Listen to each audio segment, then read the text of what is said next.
Hoy empezamos capítulo. Ese capítulo empezaré yo y luego van a seguir los compañeros.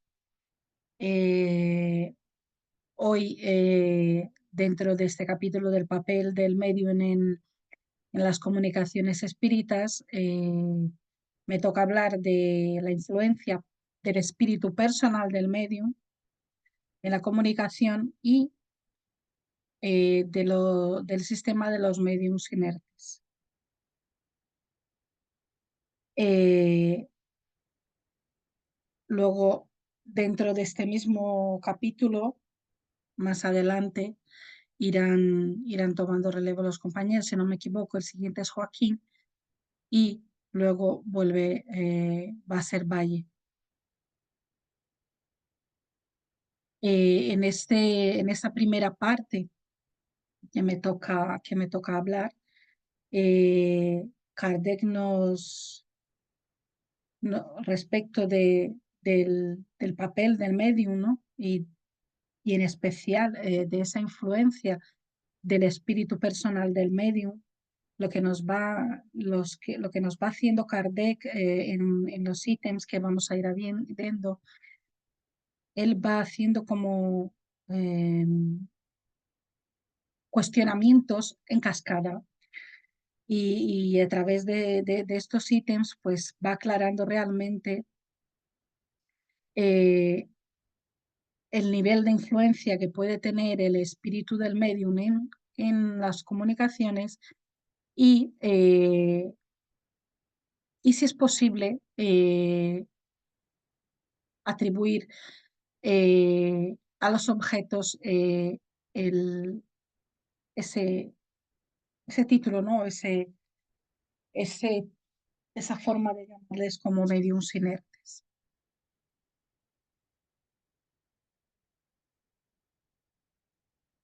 Eh, en en el principio, por decir el punto uno, ¿no?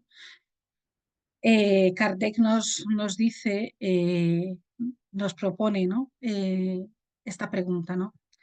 El medium en el momento que ejerce su facultad está en un estado perfectamente normal y la contestación que viene está algunas veces en un estado de crisis más o menos pronunciada. Esto es, lo que le fatiga y por eso tiene necesidad de descanso, pero muchas veces su estado no difiere sensiblemente del estado normal, sobre todo en los medios escribientes. Es decir, esta respuesta parece que no aclara mucho, pero aquí la preocupación, yo entiendo, esto es como lo interpreté yo, es una preocupación por el estado del medium, sobre todo porque en esa época se hacían las materializaciones, se utilizaba mucho más que de la intuición del medium, se tiraba más de los fluidos para poder mover objetos, para poder hacer las materializaciones y eso generaba a los mediums esa fatiga que tanto nos están aquí diciendo, ¿no?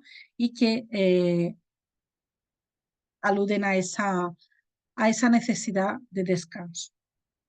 Ya en el siguiente ítem, Kardec lo que nos menciona eh, o nos trae a colación sin hablar de la palabra animismo, aquí Kardec nos va a abordar esta cuestión, ¿no?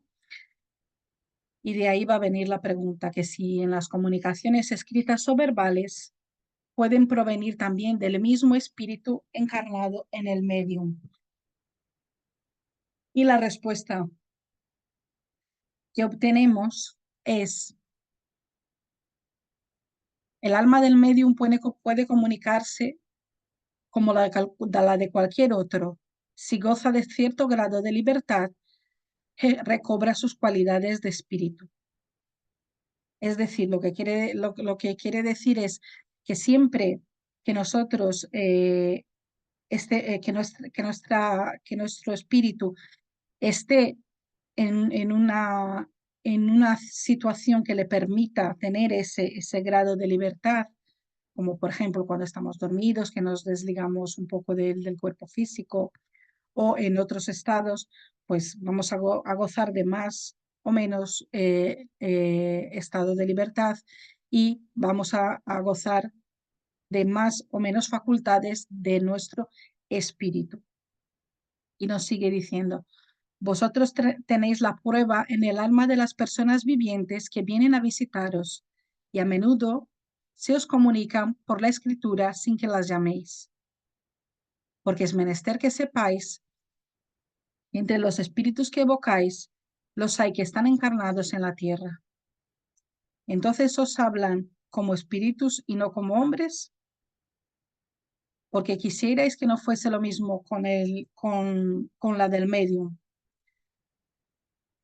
Esta explicación no parece confirmar la opinión de aquellos que creen que todas las comunicaciones emanan del espíritu del medium y no de espíritus extraños.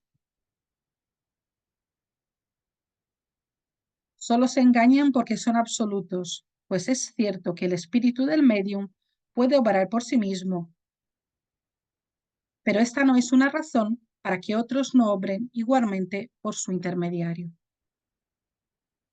Aquí empieza a abordar Kardec el tema del animismo, hablando de si puede ser el espíritu del propio medium que se esté manifestando en vez de un espíritu extraño y que el medium esté sirviendo de intermediario.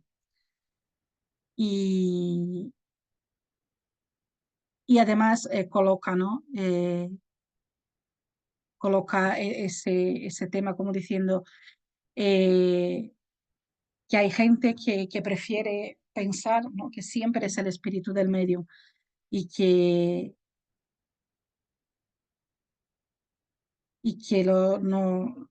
esta comunicación como tal no existe, ¿no?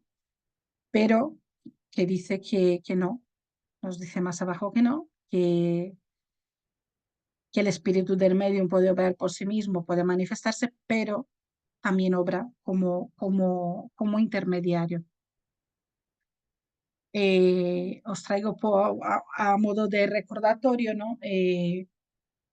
La definición de animismo, ¿no? Que es el estado o fenómeno que la propia alma del medium opera en vez de un espíritu a ella extraño. No se trata, por lo tanto, de un fenómeno mediúnico, sino de un fenómeno anímico, vocablo que tiene su origen en ánima, que significa alma, que es lo que nos viene a decir que es el propio alma del, del, del medium que que se está manifestando y no la de un espíritu extraño. Eh,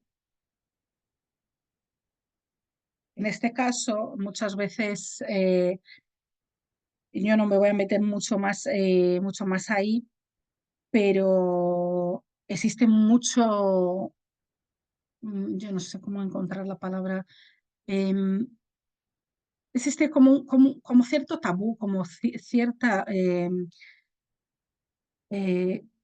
rechazo al animismo, ¿no? En algunos centros en los trabajos mediúnicos, ¿no? Eh, por la forma de tratar esas manifestaciones, ¿no? Como si hay una diferencia entre el animismo y realmente, y eso hemos visto en otras clases, en lo que es el engaño. Es decir, en el animismo, el, el medium no lo hace conscientemente, su espíritu se está manifestando como espíritu allí, como si fuera cualquier otro. Y si su espíritu necesita comunicarse y necesita realmente eh,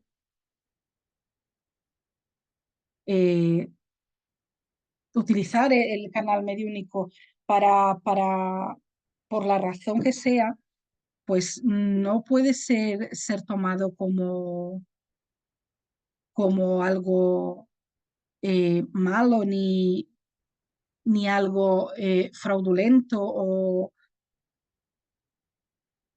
que el medium esté sufriendo ningún tipo de tara o que el medium no sepa trabajar, yo no sé, pero sí la forma de tratar eh, es realmente como si fuera, porque es un espíritu, siempre y cuando estemos hablando de animismo, no estamos hablando de otras cosas distintas. Respecto de eso, en, en, un, en una obra de André Luis, que yo había puesto aquí cuál era y no estoy encontrando el nombre, nos dice, muchos compañeros matriculados en el servicio de implantación de la nueva era bajo la égida del espiritismo, vienen convirtiendo la teoría animista en un freno injustificable a congelar preciosas oportunidades de la realización del bien. Por lo tanto, no nos cabe adoptar como justas palabras la mistificación inconsciente o subconsciente para bautizar el fenómeno. Es decir, que no podemos, que incluso el animismo puede ocurrir cuando el medium está empezando y a lo mejor porque necesita ese ajuste. Luego que nos comenten Valle y Rosa mejor sobre ese tema, si creen que es algo que se debe abordar o que me corrijan si he cometido algún error. Pero lo que nos están diciendo aquí es que no podemos, porque ocurre el animismo, desechar el medium y perder esa oportunidad que tiene este medium de trabajar por pensar que este medium no es capaz de recibir otro tipo de comunicaciones o algo parecido.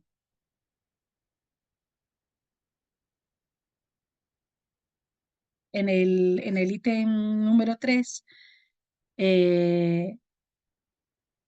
nos plantea la pregunta, bueno, si existe el animismo, pues ¿cómo vamos a distinguir si el espíritu que está respondiendo es el espíritu del medium o es un espíritu extraño? Pues, y ya veréis que en cascada van a ir surgiendo más con otras teorías, pues otros planteamientos para poder ir aclarando. Y nos dice, en la naturaleza de las comunicaciones, estudiar las circunstancias y el lenguaje y distinguiréis. Sobre todo en el estado de sonambulismo o de éxtasis es cuando el espíritu del medium se manifiesta, porque entonces es más libre, pero en el estado normal es más difícil. Por lo demás, hay respuestas que es imposible atribuirle, por eso os digo que estudiéis y observéis. Y nos pone una observación. Cuando una persona nos habla, distinguimos fácilmente lo que es suyo o lo que solo es su eco. Lo mismo sucede con los mediums.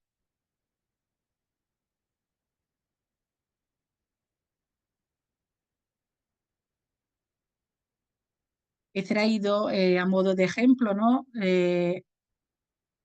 Un poema de la revista Espírita de 1859, un poema editado por el espíritu Alfred de Musset a la señora X. Y como observación nos pone que la medium que ha servido de intérprete no solamente desconoce las reglas más elementales de la poesía, sino que jamás pudo componer un solo verso por sí misma. Ella los escribe con una facilidad extraordinaria bajo el dictado de los espíritus. Y si bien el medium hace poco tiempo ya posee una numerosa y muy interesante colección de poemas, hemos leído algunos de ellos encantadores y sumamente oportunos, que le fueron dictados por el espíritu de una persona que vive a 200 leguas, a quien ella evocó. Una persona en estado de vigilia no es más poeta que la medium. Y aquí tenemos ese poeta que está en la revista Espírita de 1859 en el mes de abril. Y dice, si sufres en la tierra, pobre corazón afligido, si para ti la miseria es obligado sino, piensa en tu quebranto que sigues el camino que lleva entre llanto hacia un mejor destino. Los pesares de la vida son tan graves de soportar que tu corazón olvida que un día, en primer lugar, como premio por tu sufrir, tu espíritu depurado podrá los goces sentir del mundo etéreo y sagrado. La vida es una travesía cuyo curso bien conoces. Si procedes con sabiduría, tus días serán felices.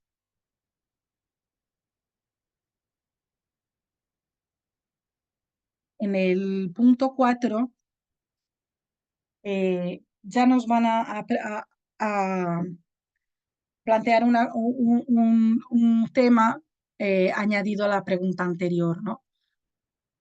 Y nos dice que, puesto que el espíritu del medium ha podido adquirir en las existencias anteriores conocimientos que ha olvidado bajo su cubierta corporal, pero que los que pueden acordarse como espíritu no puede sacar de su propio fondo las ideas que parecen extralimitar el alcance de su instrucción, es decir, con el tema, por ejemplo, de la señora del poema, ¿no? Eh, no puede que la señora hubiera sido un poeta en otra vida anterior y ahora eh, como espíritu, al manifestarse su propio espíritu, pues pudiera volver a retomar esos conocimientos de, de la poesía. Y nos contestan, esto sucede muchas veces en el estado de sonambulismo o éxtasis, pero lo repito, hay circunstancias que no permiten la duda. Estudiad mucho tiempo y meditad. Eso nos dice muchas veces. En ítems anteriores también nos decían lo mismo, ¿no? Que tenemos que estudiar las comunicaciones, meditar sobre lo que dicen ellas y de ahí sacar las conclusiones. El Evangelio según el Espiritismo en el capítulo 4, Bienaventurados los afligidos, nos habla de ese olvido del pasado en el ítem 11, ¿no? Y nos dice, en vano se objeta el olvido como un obstáculo para que se pueda aprovechar de la experiencia de las existencias anteriores. Si Dios ha juzgado conveniente echar un velo sobre el pasado, es porque debe ser útil. Y en efecto, este recuerdo tiene inconvenientes muy graves. Podría en ciertos casos humillaros excesivamente o exaltar también nuestro orgullo y por lo mismo poner trabas a nuestro libre albedrío. En todos los casos hubiera ocasionado una perturbación inevitable en las relaciones sociales. El espíritu renace amendido en el mismo centro en donde vivió y se encuentra en relaciones con las mismas personas a fin de reparar el mal que les ha hecho. Si reconociesen ellas a las que ha odiado, su encono despertaría quizá, y en todos casos se vería humillado ante los que hubiera ofendido. Dios nos ha dado para mejorarnos precisamente lo que nos es necesario, y puede bastarnos la voz de la conciencia y nuestras tendencias instintivas, y nos quita lo que pudiera dañarnos. El hombre trae consigo lo que ha adquirido, nace según ha querido él mismo. Cada existencia es para él un nuevo punto de partida. Poco le importa saber lo que era. Es castigado por el mal que ha hecho. Sus actuales tendencias malas son indicio de lo que debe corregir y sobre todo, no, perdón, y sobre esto debe concentrar toda su atención, porque de lo que se ha corregido completamente no queda ya rastro. Las buenas resoluciones que ha tomado son la voz de la conciencia que le advierte de lo que es bueno o malo y le da fuerza para resistir a las malas tentaciones. Por lo demás, ese olvido solo tiene lugar durante la vida corporal. Cuando entre en la vida espiritual, el espíritu recobra el recuerdo del pasado. Así pues, solo es una interrupción momentánea, como sucede en la vida terrestre durante el sueño, lo que no impide que al día siguiente se acuerde de lo que hizo la vigilia y los días precedentes. No es solo después de la muerte cuando el espíritu recobra el recuerdo de su pasado. Se puede decir que nunca lo pierde, porque la experiencia prueba que en la encarnación durante el sueño del cuerpo, cuando goza de cierta libertad, el espíritu tiene conciencia de sus actos anteriores, sabe por qué sufre y sufre justamente. El recuerdo solo se borra durante la vida exterior de relaciones, pero la falta de un recuerdo preciso que podría serle penoso y perjudicarle en sus relaciones sociales saca nuevas fuerzas en estos instantes de emancipación del alma si supo aprovecharlos. Pues lo que habíamos estado hablando, ¿no? Que en determinados estados de conciencia, pues nuestro espíritu puede gozar de algún tipo de libertad y puede acceder más o menos eh, a, a esa información, ¿no? Eso me recuerda a todo lo que hemos hablado ayer, ¿no? Eh, que al final, lo que hemos dicho, ¿no? Que de estas tendencias instintivas que al final se nos quedan, ¿no? Y, y esa voz de la conciencia que al final nos hace saber un poco lo que es nuestro y lo que no. En el ítem número 5 ya nos va a poner otra cuestión, que si las comunicaciones que provienen del espíritu del medium, si van a ser inferiores a las que podrían ser dadas por espíritus extraños.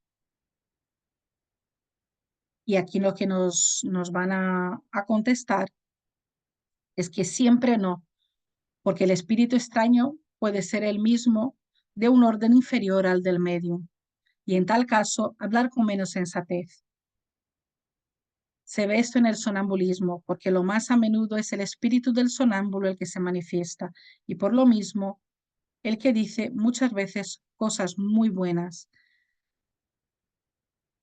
Es decir, lo que nos viene a decir aquí es que va a depender del espíritu que se manifieste y del medium, porque no tiene por qué ser así, ¿no?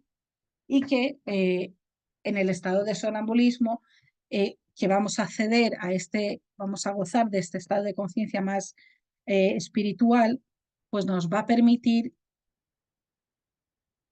manifestar cosas más profundas que están ahí guardadas dentro de nuestro conocimiento, que se quedó en el olvido y que pues pueden ser muy buenas y tan instructivas o como queramos decir, ¿no? O tan buenas como la de un espíritu extraño que se venga a manifestar, porque va a depender de qué espíritu venga a manifestarse y va a depender del bagaje y de la parte moral del medium que esté ahí, ¿no? El libro de los espíritus, en el capítulo 8, en Emancipación del Alma, nos va a hablar un poco de ese sonambulismo, ¿no? Lo digo porque como lo estamos mencionando mucho aquí, eh, para aclarar un poco que el sonambulismo es una forma de emancipación del alma y, y la pregunta 431 nos dice, ¿cuál es el origen de las ideas innatas del sonámbulo y cómo puede hablar con exactitud de cosas que ignora estando despierto y que son hasta superiores a su capacidad intelectual? Y contestan los espíritus, sucede que el sonámbulo posee más conocimientos de los que tú sabes, solo que dormita, porque su envoltura es demasiado imperfecta para que pueda recordarlos. Pero, ¿qué es en definitiva? Como nosotros, un espíritu encarnado en la materia para cumplir su misión, y el estado en el que entra le despierta de su letargo. Te hemos dicho con frecuencia que revivimos muchas veces y este cambio es el que hace perder materialmente lo que ha podido aprender en una existencia precedente. Cuando se encuentra en el estado que tú llamas crisis, lo recuerda. pero no siempre de un modo completo. Sabe, pero no podría decir dónde ha aprendido, ni cómo posee los conocimientos. Pasada la crisis, desaparece todo recuerdo y el sonámbulo vuelve a la oscuridad. La experiencia demuestra que los sonámbulos reciben también comunicaciones de otros espíritus que les transmiten lo que deben decir y suplen su insuficiencia. Obsérvase sobre todo esto en las prescripciones medicinales del espíritu del sonámbulo.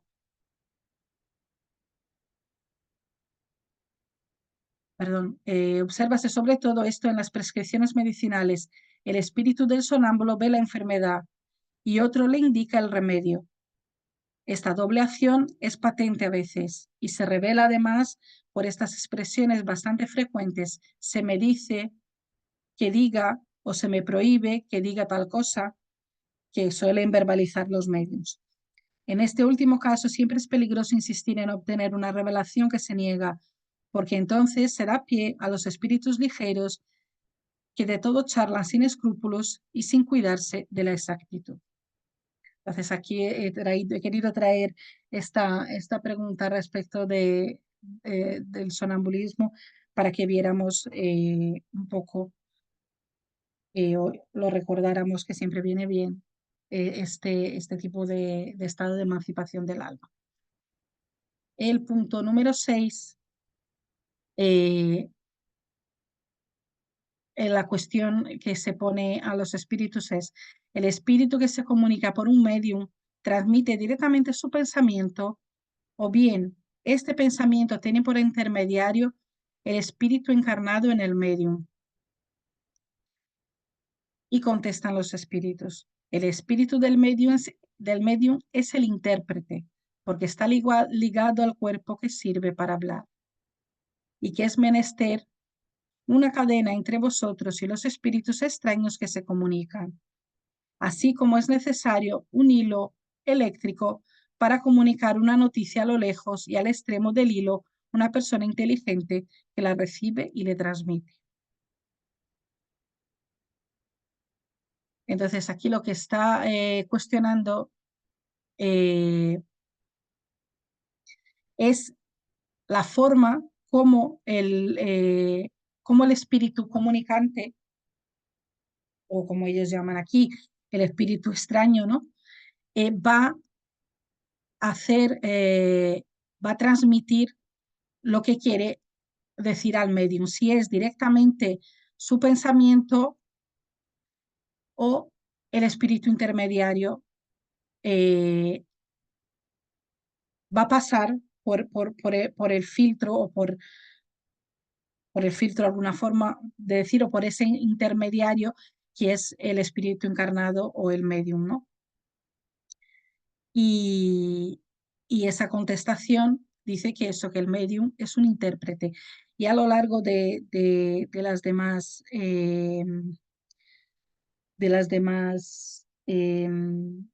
contestaciones y preguntas lo vamos a ver, ¿no? La necesidad y el papel de ese medium en las comunicaciones, eh, que es imprescindible, ya sea desde su intuición, desde la parte racional o incluso desde la parte de la donación fluídica. Pero el medium siempre va a tener un papel en las comunicaciones. El, el ítem 7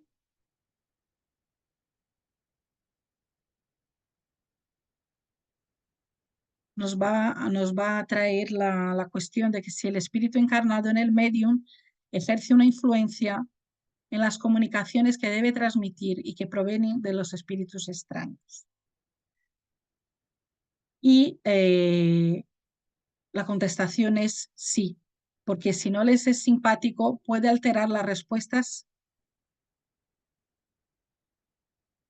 y asimilarlas a sus propias ideas y a sus inclinaciones, pero él no influye a los mismos espíritus, solo es un mal intérprete.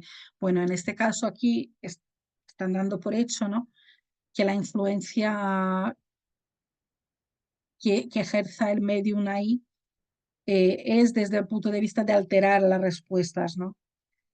Eh, no quiero entrar mucho ahí porque más adelante, no me acuerdo en qué ítem, van a hablar de eso, ¿no?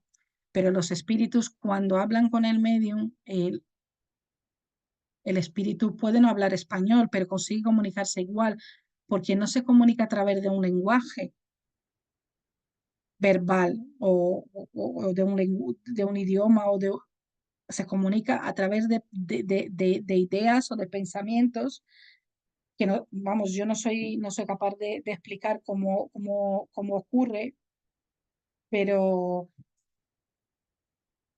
porque ellos mismos dicen, ¿no? Que nosotros tenemos,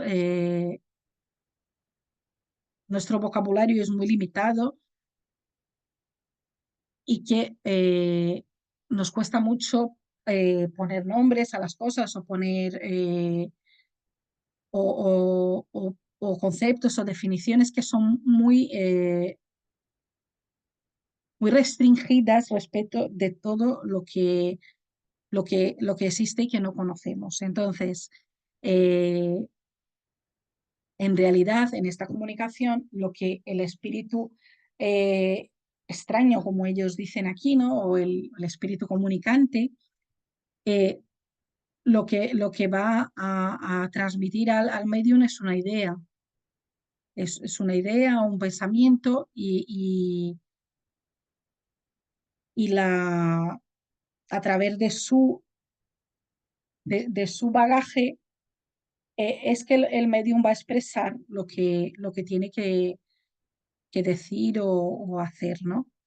Pero se puede alterar las respuestas de varias formas. Se puede alterarlas para mal, se puede alterar por falta de vocabulario o por falta de bagaje para expresar lo que quizás ese espíritu quiere expresar, ¿no? Y por eso nos habla aquí de que si el espíritu no le es simpático, ¿no? Porque esa simpatía no es la simpatía en el sentido de caerle bien o mal, pero sí en el sentido eh, de tener esa conexión de pensamiento y que el medium tenga forma de comprender y de plasmar lo que el espíritu le está contando, ¿no? Eh, ya no estamos hablando, estamos hablando en un caso de simpatía normal, ¿no? No estoy hablando ya en el caso de que realmente exista una alteración de las respuestas eh, intencionada. Entonces ya estaríamos hablando de otra cosa, ¿no? Que es lo que en el punto 8 nos van a traer, ¿no? Y nos van a... Y la pregunta es, ¿esta es la causa de la preferencia que tienen algunos espíritus por ciertos mediums? Ya hemos visto en lecciones anteriores del mismo libro de los mediums, ¿no? Que muchas veces los espíritus preferían a determinados mediums por sus capacidades, ¿no? Por si eran medios escribientes, si eran eh, hablantes, si eran psicógrafos, y aquí están hablando de esa preferencia desde el punto de vista de esa simpatía, ¿no? De ese acoplamiento de forma de pensar y, y, y, y de, y de que ese medium puede expresar de mejor forma lo que el espíritu quiere decir. Podríamos decir que sería una cuestión más que de simpatía, de sintonía de ideas y, de, y de conexión para poder transmitir esas ideas de la mejor forma o de la forma que el espíritu comunicante espera que se haga. Y la contestación respecto de esa pregunta, si esa es la causa de la preferencia de los espíritus por ciertos medios, nos dicen que sí, que no hay otra. Buscan el intérprete que simpatiza mejor con ellos y que manifiesta más exactamente su pensamiento. Si entre ellos no hay simpatía, el espíritu del medium es un antagonista que opone cierta resistencia y viene a ser un intérprete de mala voluntad y muchas veces infiel. Lo mismo sucede entre vosotros cuando la advertencia de un sabio se transmite por medio de la voz de un atolondrado o de un hombre de mala fe.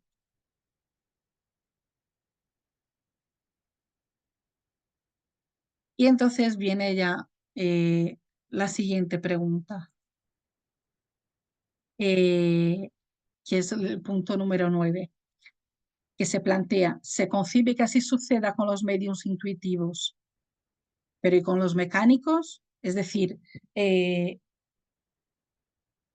ahí ya nos están planteando que eso puede suceder, el tema de la interpretación o de la fidelidad de la comunicación, eh, pues si lo que entra en juego, eso entra en juego con los medios intuitivos, pero los mecánicos, y contestan los espíritus, vosotros no hacéis bien cargo del papel que juegan los medios. Hay en esto una ley que aún no habéis entendido. Acordaos que para operar en el movimiento de un cuerpo inerte, el espíritu tiene necesidad de una porción del fluido animalizado que toma del medium para animar momentáneamente la mesa, a fin de que ésta obedezca a su voluntad. Pues bien, comprended también que para una comunicación inteligente hay necesidad de un intermediario inteligente y que este intermediario es el espíritu del medium. Esto no parece aplicable a lo que se llama mesas parlantes, porque desde que los objetos inertes como mesas, tablitas o cestitos dan respuestas inteligentes, parece que el espíritu del medium no tiene en ello parte, pero eso es un error. El espíritu puede dar al cuerpo inerte una vida ficticia momentánea, pero nunca inteligente. Nunca un cuerpo inerte ha sido inteligente. Es pues el espíritu del medium el que recibe el pensamiento sin saberlo y lo transmite poco a poco con la ayuda de los diversos intermediarios. Entonces, aquí lo que está aclarando es que el papel del medium, que nosotros llamamos mecánico porque pensamos como no está obrando con la intuición, no está actuando directamente en el aparato o en la parte cerebral del medium, pues no sé, el medium ahí no tiene un papel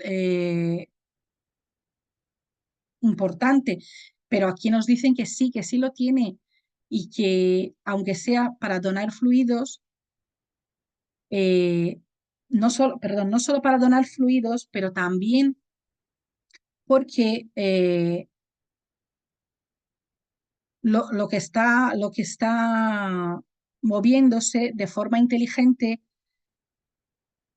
estos objetos o la respuesta que estos objetos están dando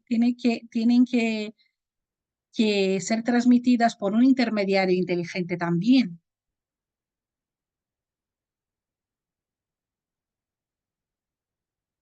En los puntos 10 y 11, eh, ya en estos cuestionamientos, como decía yo en cascada, ya vamos más adelante, ¿no? Entonces ya nos preguntan, parece resultar de estas explicaciones que el espíritu del medium nunca está completamente pasivo. Y contestan los espíritus, está pasivo cuando no mezcla sus propias ideas con las del espíritu extraño, pues no es nunca enteramente nulo. Su concurso es siempre necesario como intermediario, aún en lo que vosotros llamáis mediums mecánicos. Y preguntan en el punto 11, ¿no hay más garantía de independencia en el medium mecánico que en el medium intuitivo? Y contestan, sin ninguna duda, y para ciertas comunicaciones es preferente un medium mecánico, pero cuando se conocen las facultades del medium intuitivo, esto viene a ser diferente según las circunstancias. Quiero decir que hay comunicaciones que requieren menos precisión. En el libro Mediunidad, el Herculano Pires yo he encontrado un concepto he querido traer hasta aquí, ¿no? Y nos dice que en el aspecto funcional, es decir, desde el punto de vista de su función, el acto mediúnico es en realidad una interpenetración psíquica. Es decir, que al final, eh, para, para, que, para que funcione, siempre va a necesitar de un medium como intermediario. Y sigue diciendo Herculano Pires, por lo tanto, el medium siempre influye en el fenómeno mediúnico, sea de efectos físicos o intelectuales, por su tipo de fluidos, afinidad fluídica, por sus vibraciones, ya sean positivas o negativas, y por la simpatía que tenga o no con el espíritu comunicante. A ese respecto de la influencia del medium sobre el espíritu, tenemos en la revista Espírita de 1860, del mes de junio, una comunicación a través de la medium, la señora Smith, y nos dice: solo los espíritus superiores pueden comunicarse indistintamente con todos los mediums y mantener en todas partes el mismo lenguaje. Pero yo no soy un espíritu superior. He aquí porque a veces soy un poco material. Sin embargo, soy más adelantado de lo que creéis. Cuando nos comunicamos por un medium, la emanación de su naturaleza se refleja más o menos sobre nosotros. Por ejemplo, si el medium es de esas naturalezas en que predomina el corazón, de estos seres elevados capaces de sufrir por sus hermanos, en fin, de estas almas abnegadas, nobles, que el infortunio ha vuelto fuertes y que han permanecido puras en medio de la tormenta, entonces ese reflejo hace bien, en el sentido de corregirnos espontáneamente cuando nuestro lenguaje se resiente en ello. Pero en el caso contrario, si nos comunicamos a través de un medio de una naturaleza menos elevada, nos servimos pura y simplemente de su facultad como un instrumento. Es entonces que nos volvemos lo que tú llamas de un poco material. Decimos cosas espirituosas, si quisieres, pero dejamos a un lado el corazón. Y entonces se pregunta, ¿los mediums instruidos y de un espíritu culto son más aptos para recibir comunicaciones elevadas que aquellos que no tienen instrucción? Y la respuesta es no, lo repito, solo la esencia del alma se refleja sobre los espíritus, pero únicamente los espíritus superiores son invulnerables.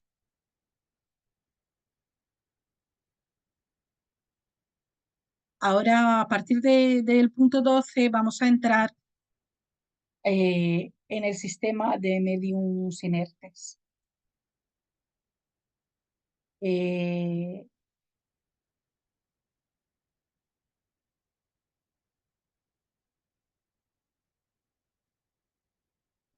se utiliza esta palabra inerte porque da la sensación de pasividad, ¿no? De que no hace nada. Pero bueno, la definición de la palabra inerte en realidad conlleva movimiento, ¿no? La inercia al final es la capacidad aun cuando se frena o que se para, que siga algo en movimiento hasta que termina, ¿no? Eso es lo que nos trae Newton con relación a la inercia, ¿no? Kardec aquí lo que nos trae eh, es cuestionar si esa fenomenología, la de las mesas giratorias, de los cestillos o de todo eso, no estaría en el objeto que produce el efecto físico, sino serían ellos los intermediarios y no el medium. Y a partir de ahí, de estos ítems es lo que vamos a, a ir viendo, ¿no? Eh, pero ya nos ha dado unas pistas más en los ítems anteriores, eh, de la imposibilidad de que eso pudiera ocurrir, ¿no? Porque los objetos que están físicamente parados no podían o no podrían transformarse o ser responsables eh, de un efecto mediúnico, porque si eso ocurriera así, el espíritu estaría utilizando directamente el objeto, estaría utilizando una inteligencia externa. El objeto no podría ser el intermediario, ¿no? Y ya hemos visto que hay esa necesidad para que exista una causa inteligente, un efecto inteligente de una causa inteligente, ¿no? Aunque que la mesa o los cestillos sean medios físicos, el efecto que existe sobre ellos es de orden inteligente. Por ejemplo, los golpes que se producían en las mesas formaban un código y ese código era producido por un efecto inteligente, por la combinación de la acción del espíritu comunicante con la del medium. Aunque no se utilice toda la construcción cognitiva del medium, eh, no deja de ser necesaria la acción del medium. El ítem 12 nos dice, entre los diferentes sistemas que se han emitido para explicar los fenómenos espiritistas, hay uno que consiste en creer que la verdadera mediunidad está en el cuerpo completamente inerte, en la cestilla o en el cartón, por ejemplo, que sirve de instrumento. El espíritu extraño se identifica con ese objeto y no solo le da vida, sino inteligencia. De aquí viene el nombre mediums inertes dados a estos objetos. ¿Qué pensáis de todo eso? Y la contestación es, una sola palabra basta para contestar a esto. Si el espíritu había transmitido la inteligencia al cartón al mismo tiempo que la vida, el cartón escribiría solo, sin el concurso del medium. Sería muy singular que el hombre inteligente se volviese máquina y un objeto inerte se volviese inteligente. Este es uno de los numerosos sistemas nacidos de una idea preconcebida y que caen, como otros tantos, ante la experiencia y la observación. En el ítem 13, Kardec va a indagar respecto de la idea de que determinados objetos podrían producir impresiones físicas y a través de estas impresiones físicas que podríamos concluir que expresaban algún tipo de sentimiento. Y nos dice, un fenómeno bien conocido podía acreditar la opinión de que hay en los cuerpos inertes animados más que la vida, más aún la inteligencia, es el de las mesas, cestitas, etcétera, que expresan por su movimiento la cólera o la afección. Y la contestación es, cuando un hombre agita un palo con cólera, no es el palo el que está encolerizado, ni la mano que tiene el palo, sino el pensamiento que dirige la mano. Las mesas y las cestitas no son más inteligentes que el bastón. No tienen ningún sentimiento inteligente, pero obedecen a una inteligencia. En una palabra, no es el espíritu el que se transforma en cestita, ni siquiera el que fije en él su domicilio.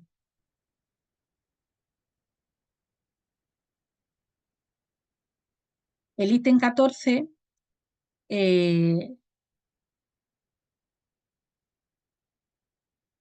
nos va a hablar de si no es racional el atribuir inteligencia a los objetos, puede considerárseles como una variedad de los medios designándoles bajo el nombre de inertes. Y nos contestan, Esto es una cuestión de palabras y poco nos importa, con tal que os entendáis. Sois libres de llamar al hombre un muñeco, para llamar al hombre un muñeco. Pues una vez más nos vienen a decir lo mismo, ¿no? Que algo inteligente no puede surgir de un objeto y que el efecto inteligente solo puede ser de una causa inteligente y la mesa no tiene cerebro ni sentimientos y por tanto el objeto no puede ser un medio inerte.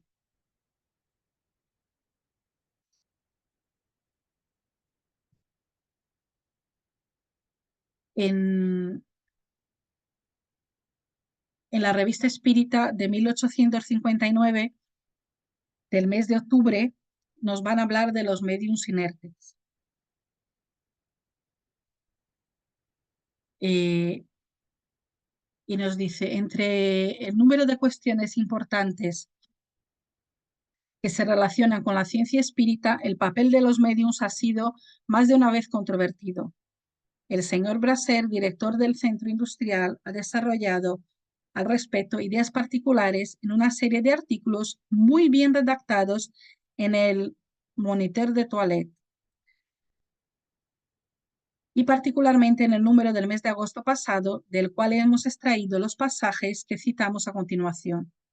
Él nos hace honor de pedirnos nuestra opinión y se la daremos con toda honestidad, sin pretender que nuestra opinión deba convertirse en ley. Dejamos a nuestros lectores y a los observadores que juzguen la cuestión. Además, no tendremos sino que resumir lo que hemos dicho en varias ocasiones sobre ese tema, cuando ya lo hemos tratado con mucho más detalle de lo que tendríamos que hacerlo aquí, no pudiendo repetir lo que se encuentra en nuestros diversos escritos. He aquí los principales pasajes de uno de los artículos del señor Bracer, seguidos de nuestra respuesta. El pasaje pone, ¿qué es un medium? ¿El medium es activo o pasivo? Tales son las preguntas efectuadas para esclarecer un tema que preocupa vivamente a las personas deseosas de instruirse en cosas del más allá y por consiguiente en sus relaciones con este mundo. El pasado 18 de mayo dirigí al señor presidente de la Sociedad Espírita una nota intitulada Del Medium y los Espíritus. Posteriormente, alrededor del 15 de julio, el señor Kardec publicó un nuevo libro con el título ¿Qué es el espiritismo? Al abrirlo, creí que iba a encontrar allí una respuesta categórica, pero fue en vano. El autor persiste en sus errores. Los mediums, dice él en la página 75, son las personas aptas para recibir de manera patente la impresión de los espíritus para servir de intermediarios entre el mundo visible y el invisible. La obra citada no es un curso de espiritismo, es una expresión sumaria de los principios de la ciencia para uso de las personas que desean adquirir de la misma las primeras nociones, el examen de las cuestiones en detalle y las diversas opiniones, no pudiendo entrar en un cuadro tan restricto y teniendo un objeto especial. En cuanto a la definición que damos de los medios, nos parece perfectamente clara, y es con esta definición que respondemos a la pregunta del señor Bracer, ¿qué es un medium? Es posible que ella no responda a su opinión personal, pero en cuanto a nosotros, hasta ahora no tenemos ninguna razón para modificarla. El señor Kardec no reconoce al medium inerte. Habla mucho de cajas, cartones o tablitas, pero en estos solo ve apéndices de la mano, cuya inutilidad habría sido reconocida. Entendámonos. Según vos, el medium es el intermediario entre el mundo visible y el invisible, pero ¿es absolutamente necesario que este intermediario sea una persona? No basta que lo invisible tenga a su disposición cualquier instrumento para manifestarse entre nosotros. A esto responderemos decididamente. No, no basta que lo invisible tenga a su disposición cualquier instrumento para manifestarse, porque necesita de la participación fluídica de una persona, y para nosotros esta persona es el verdadero medium. Si bastase al espíritu tener a su disposición cualquier instrumento, se verían las cestillas o tablillas escribir solas, lo que nunca se ha visto.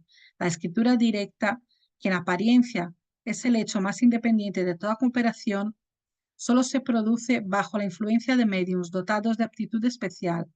Hay una consideración poderosa que viene a corroborar nuestra opinión. Según el señor Brasser, el instrumento es lo principal y la persona lo accesorio. Según nosotros, es todo lo contrario. Si fuese de otro modo, ¿por qué las tablillas no se mueven con el primero que llega?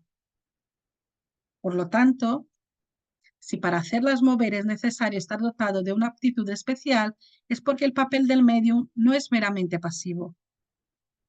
Es por eso que esta persona es para nosotros el verdadero medium.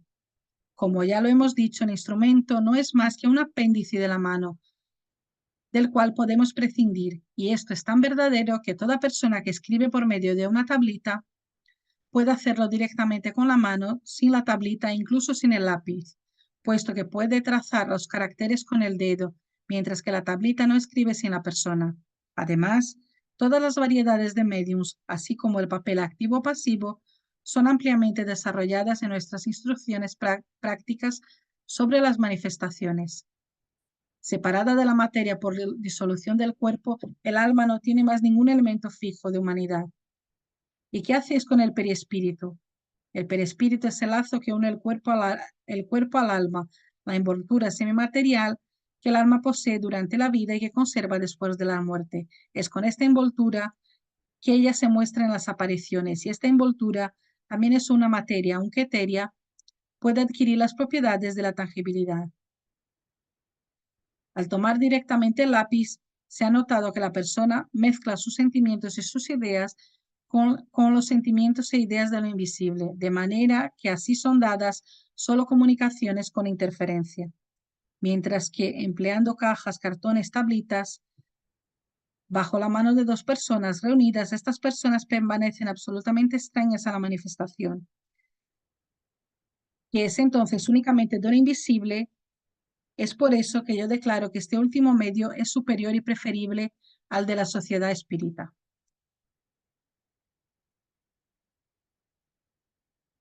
Bueno, yo creo que estoy comiendo mucho el tiempo y, y queda mucha lectura. Voy a ir al resumen. En resumen, y de acuerdo con la sociedad espírita, persistimos en considerar que las personas, como los verdaderos medios que pueden ser activos o pasivos según su naturaleza y su aptitud, si lo desean, que llamen a los instrumentos de mediums inertes. Es una distinción que puede ser útil, pero estaría en un error si les asignasen el papel y las propiedades de los seres animados en las comunicaciones inteligentes. Decimos inteligentes porque aún es necesario hacer la distinción entre ciertas manifestaciones espontáneas puramente físicas. Este es un tema que ya hemos tratado ampliamente en la revista. Y esta última es una nota de Allan Kardec. Bueno, hasta aquí ha llegado mi exposición.